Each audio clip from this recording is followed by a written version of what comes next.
Okay, hai. Assalamualaikum. So, kepada korang semua nak tahu tak hari ni saya berada di projek kat mana? Dekat Bukit Rambai. So, siapa yang nak dapatkan rumah yang siap pada awal tahun depan, korang boleh tengok video ni sampai habis dan harga dia sangat murah, tempat dia besar dan luas. Berdekatan dengan mana?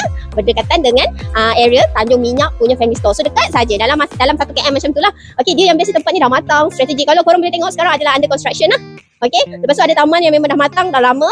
Dan yang paling best lagi dekat sini, dia punya sekolah, masjid, kedai makan, tempat hijau shopping, semua dekat.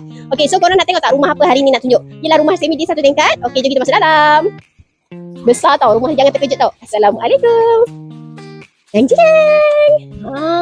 Betapa besarnya keluasan rumah ni tau tak? Sebab 40 ke 80 ada 4 bilik, 2 bilik air. Dan korang boleh tengok living hall dia memang sangat besar. And then dia punya dining dia. Tempat untuk kita makan-makan ke kan. Memang boleh buat ke 8 ke 10.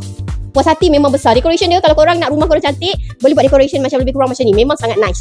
Korang tengok bilik tak? Yang terkejut tau, tengok bilik dia besar. Okay, so ni bilik dia. Ini adalah bilik pertama, attached dengan toilet. Okay, so yang ni korang boleh buat dekat almari. Lepas tu katil, meja solek, semua boleh. Okay, attached toilet dia kalau korang tengok, toilet dia memang besar, tiles dia pun tinggi. Okay, so jom kita pergi bilik nombor 2. Dah ready dah. Okay, jom. Okay, so ni bilik nombor 2 dia besar. Wow, memang orang kata memang syok sebab boleh letak almari, meja solek juga. Yang ini boleh buat bilik anak-anak. Okay, so dekat atas ni pula, kalau korang tengok dia ada tingkap lah.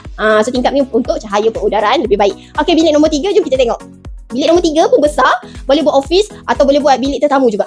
Korang tengok semua boleh masuk almari, meja solek, katil, lengkap. Okey, jom kita pergi bilik nombor 4. Okey, tapi apa yang menarikkan rumah ni dia ada L shape. So dia tak straight lah. Kawasan dapur ni macam ni, kejap lagi saya akan tunjuk. So kita tengok bilik nombor 4. Okey, ni bilik nombor 4. Nampak tak? Setiap bilik ada tingkap sebab semi dia akan bagi udara dan cahaya yang lebih better lah. Okey, so yang ni korang boleh buat office. Lepas tu bilik solat juga, bilik tetamu pun boleh. Kalau nak buat bilik family pun boleh. Besar kan? Okey, kat sebelah dia ni, ni ada toilet. Okey, kalau korang tengok, ini fully tiles lah sampai atas dia punya tiles. Memang orang kata puas hati, toilet dia besar so tak berebut. Ni yang kita nanti-nantikan. Dia punya dapur. Ini boleh letak tabletop, luas memang luas Okey, yang ini kita panggil, dia ada kitchen cabinet lah semua dekat sini so nampak luas dan besar. Okey, jom tengok dekat belakang. Okey, so ni belakang dia. So kalau korang tengok, belakang dia ada tanah 10 kaki, tepi pun 10 kaki. Korang boleh tengok. Memang besar lah. Sekarang ada under construction. That's why dia nampak macam bersepah sikit. Nanti korang tengok dah siap, nanti korang akan terkejut. Okay. So harga dia. Harga dia murah je. Okay. Harga dia bermula daripada 459.